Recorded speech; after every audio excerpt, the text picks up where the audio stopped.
Ngayong agad sa tanan mga utot ko sa luwag. Ngayon bilang buhay ng Diyos, pasalamatan ang siya. Kasi dinggan natin siya sa ato mga kabuhi. Kaya way kita ikasaran kung wala sa ato mga kabuhi.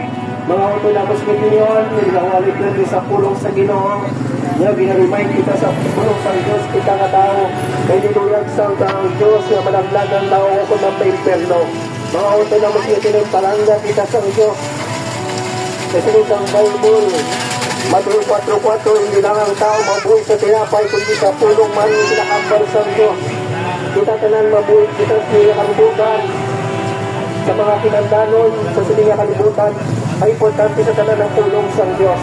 Kaya hindi niya sa tigang kaluwasan nato, wala sa manggad sa sininga kalibutan, biskan maangkod o pang tanan, imo pang tanan, hindi na kaluwas sa imong kabuhi. Ukod talan.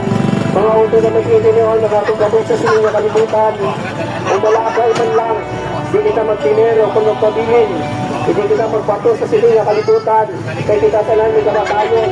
Kasi isang Bible, Hebreo 9:7 na kalana sa tao mapatay sa kaysa. Pagkatapos na, hukman kita sa tubangan sa Ginoo. Ang kamatayon mag-abot din sa ato na hindi natin may baluan. Kasi taso nga oras, taso nga tuwig, taso nga simana, taso nga adlaw, taso nga oras. Waon na kita sa Ginoo.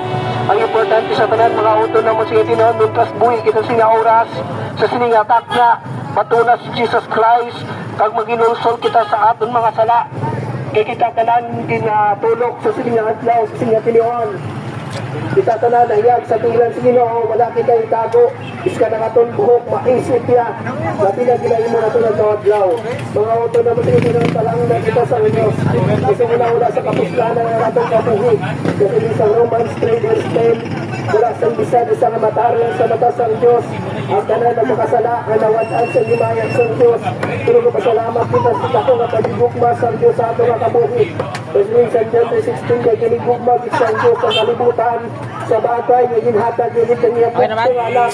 Ako tagtag sa tagsa nga magtuo siya may kabuhi nga walay katapusan. Mga uto na masito ng palapit na kita. Hindi pa uli ang tanan batunas Jesus Christ bilang imo personal manuluwas. Okay naman. Siya lamang ang manuluwas, wala na sa iban pa. Kasi sa binuhatan kung gusto na kaluwasan, maagong pag siya lamang. Kaya walang sa buong makalimutan nga makaluwas sa aton kundi Jesus Christ lamang. Siya lamang ang makaluwas sa aton. Kasi sa Bible,